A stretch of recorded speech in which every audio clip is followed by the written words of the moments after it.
that's when many fundamental, transformational things start happening at a deep psychological level. And we do go through confusion and pain, but at the end of it, I think we are more enlightened than we were before.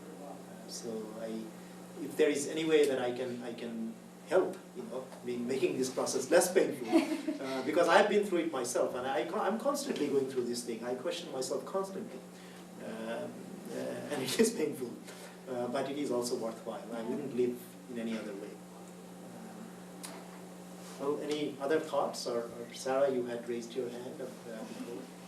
Well, I'm not sure how much this really exists in real life, but at least in academia, but from a very mundane corporate context, I think that, okay, there's this thing that went on in Dell when I worked there for 2 years, that there's IT, and then there's like requirements liaisons, and then there's everyone else. And these people would translate all these IT ideas to the people, and the people would give their ideas to the liaison, and they would translate them to IT.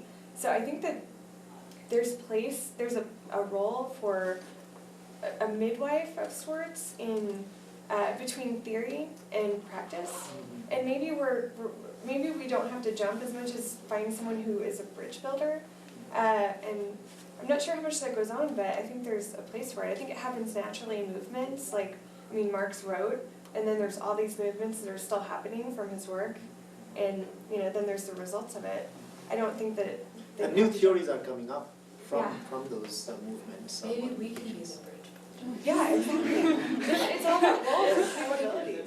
You see? Maybe you have a need within you to fill that role. I mean, we all feel like we have something we can give, and some of us are practitioners and we want to graduate and go actually get our hands dirty, and some of us want to write and be theorists, and maybe there's something in between. I don't know.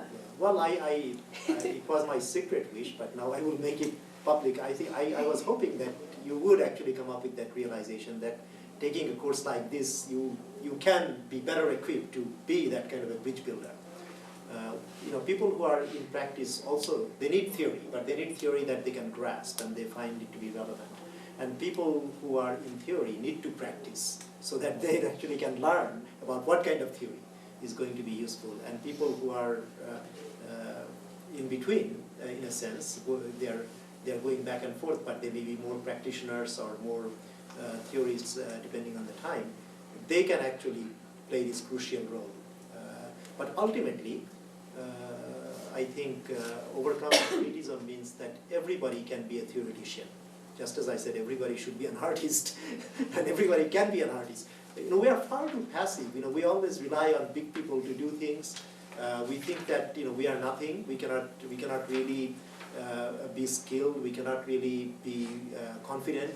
We cannot really think about deep thoughts, and we cannot make bold decisions. This is disempowerment of ordinary people that goes on every day, and we have a culture of ideas and practices where they tend to reinforce these things.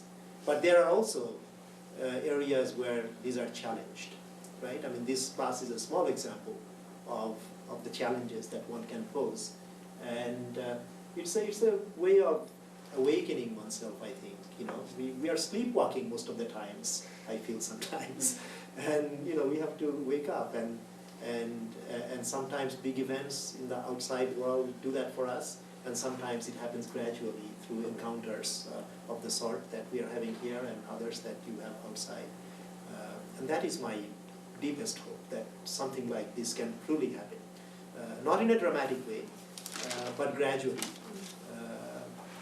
in a course like this. And if that happens, then nobody will be happier than I can tell you that. But you have all done a tremendous amount of work, and there's still one more week left, and I know you have to do many assignments, but I'd like to thank you.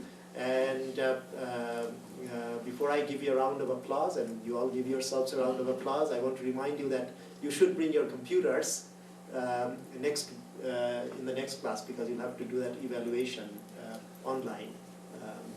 They will have some computers available in case you don't have yours handy. But that's the first thing I guess we have to do next week. After that, we can be free and creative. Okay, so let's give ourselves a big round of applause.